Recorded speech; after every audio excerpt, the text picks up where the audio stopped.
Welcome, everyone. Thanks for tuning in to this episode of the Hawaii Retirement Show. Today's episode, we're talking about turning on and off different income levers in retirement, as well as this concept of the three-legged stool. Okay, so let's start with the three-legged stool. Those who have probably heard this or are familiar with it usually have a pension, almost always, right? So we're talking about state, city, and county, and federal workers.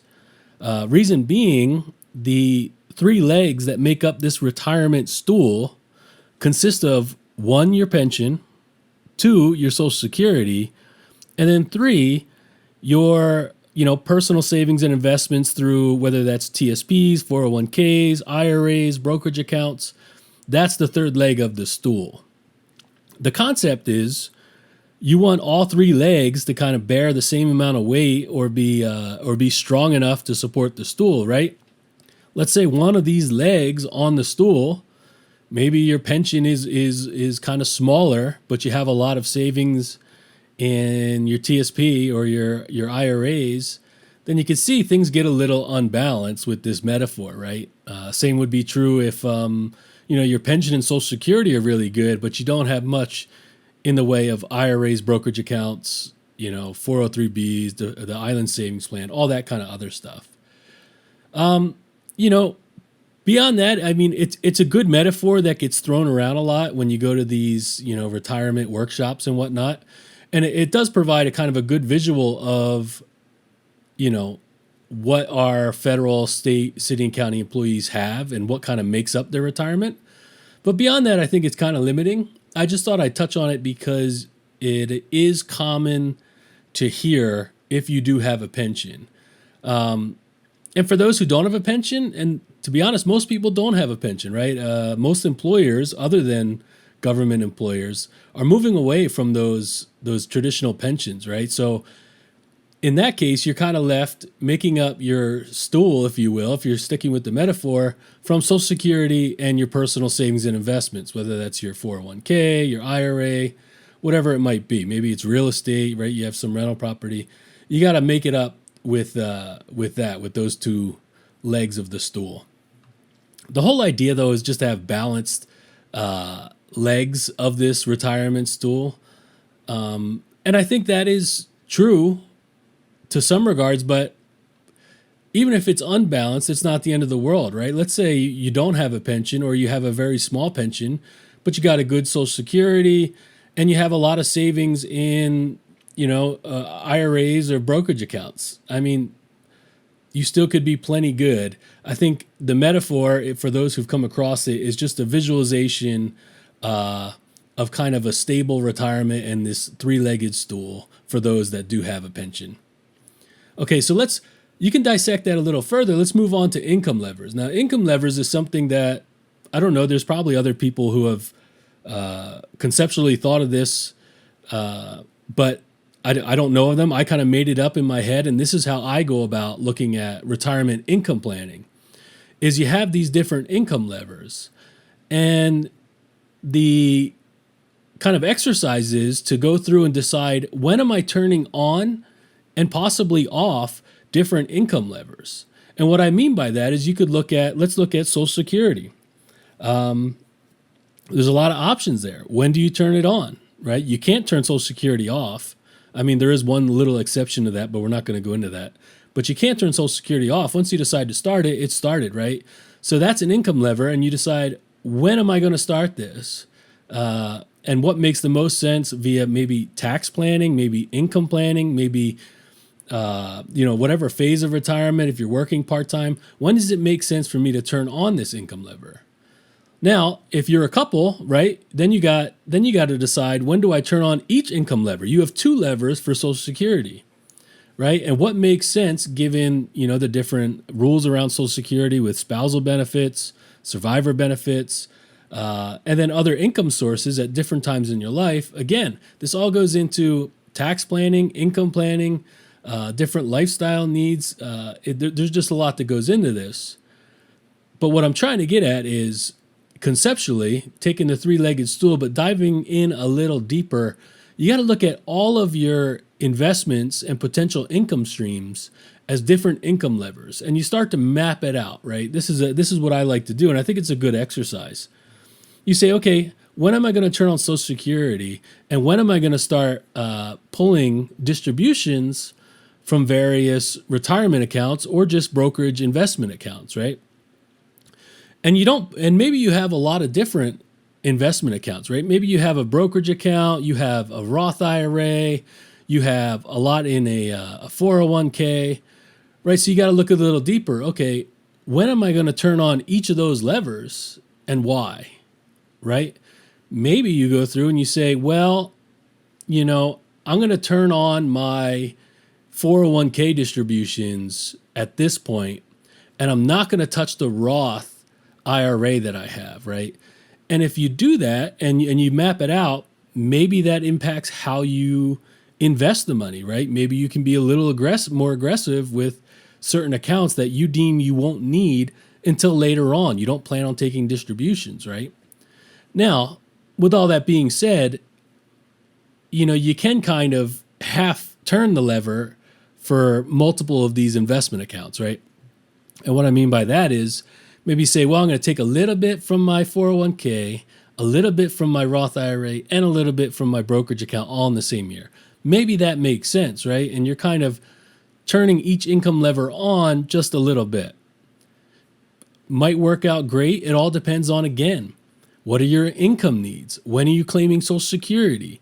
When are you starting a pension if you have one, right? All these things kind of go into the decision of what income lever are you turning on, when, and then why, right?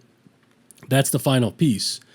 So you might have annuities also, right? Maybe you have an income annuity.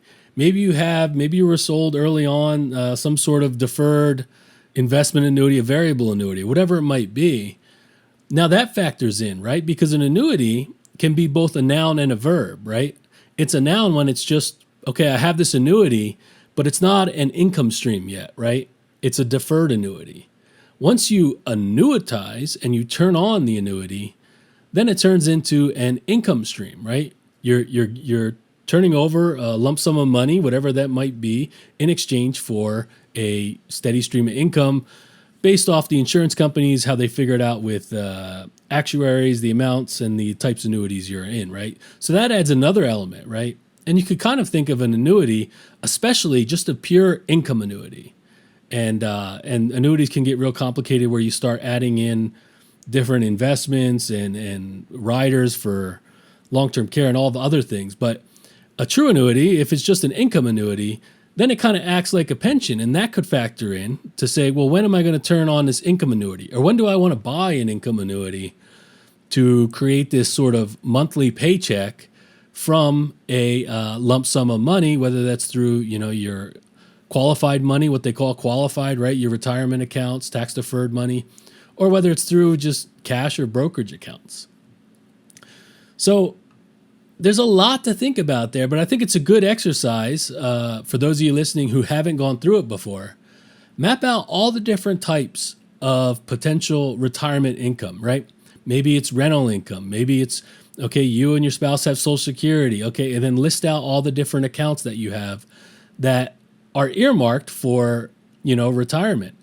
And after you list them all out, you kind of look at, when do I want to turn on which account or which, Social Security, or when am I starting my pension, and why, and how does that play into everything else? Okay, so break it all down and then figure out, when are you turning on what and why, right? And you just got to think through things like, RMDs, Social Security, taxes, right? When certain income is gonna be counted towards your ordinary income for taxes, right? So if you're in a high tax bracket one year, maybe you think, well, I'm going to pull from, brokerage assets because they're capital gains and I'll be at hopefully a 15% rate, or you're going to pull from a Roth IRA, right? So there's a lot that goes into this, but conceptually, going back to, we started with the three-legged stool, this concept, this metaphor, I like to break it down and conceptually look at it as you have these different levers. So list out these levers and start to think when you want to turn on which lever and why, right? Now you got to know how much money you need, right? Because that's going to be a big part. So you need to know what your expenses are in retirement. If you haven't started with just a good sort of budget, let's map things out to see what retirement is going to cost. That's a great place to start, because that can also determine maybe you don't have options, right? Maybe according to the money you need, you have to turn on certain things at certain times. But for those of you who've done well and you've been avid savers throughout your life, maybe you have a little more options, especially if you have a lot of different accounts. Now, the other part of that too is if you have a lot of different accounts, like let's say you have multiple, let's say you have a Roth 401k and a Roth IRA, and you list everything out, a lot of times a good idea is to consolidate things, right? Because then instead of looking at two different accounts, you can combine them. You're going to roll it into your IRA. I'm not saying it has to be done that way. Or if the plan accepts it, you can roll your IRA into your 401k, right? But you want to consolidate similar types of retirement accounts, right? If it's pre-tax, you can consolidate those accounts. And if it's Roth, you can consolidate those accounts. So you're looking at less, right?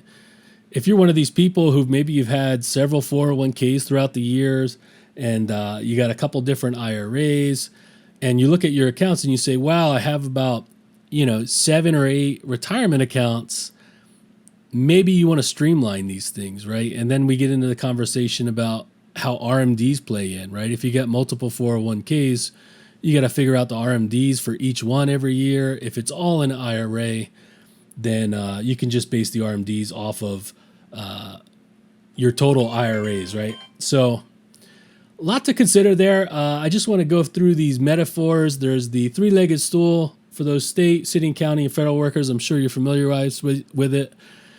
I don't think it does a great job at portraying what your retirement is going to look like, but it is a good metaphor. And then what I like to visualize is I like to lay everything out and think of this concept of income levers, right? When am I turning on different streams of income, different accounts or Social Security or annuities or whatever it might be, my pension, and how does that fit into my plan, right? So it's a good exercise for those who haven't done it. I would take the time, list it all out. It might clear things up for you, or might stir up other questions, right? Other follow-up questions that you might have. But just dig a little deeper. I think that about wraps it up. I'm going to try to do an episode here on SEP IRAs coming up. And I have a couple guests lined up as well coming down the pipe here. So should be good. If there's anything you'd like me to talk about on the show going forward, email it over to aloha@hawaiiretirementshow.com, and we'll catch everyone on the next one. The opinions and statements presented on this show are for general information only and are not intended to provide specific advice or recommendations. Never make any investment or financial decisions based on information offered on this show without first consulting your financial, legal, or tax advisor. All economic and performance information mentioned on the show is historical in nature and is not indicative of any future results. All indices mentioned on this show are unmanaged and cannot be invested in directly. All information is believed to be from reliable sources. However, we make no representation as to its completeness or accuracy. Lastly, all opinions expressed by Jason Katita and any guests on the show are solely their own opinions and do not reflect the opinions of or are endorsed by ToBA Financial. For Jason Katita, investment advisory services are offered through ToBA Financial LLC, a registered investment advisor offering advisory services in the state of Hawaii and in other jurisdictions where exempt from registration.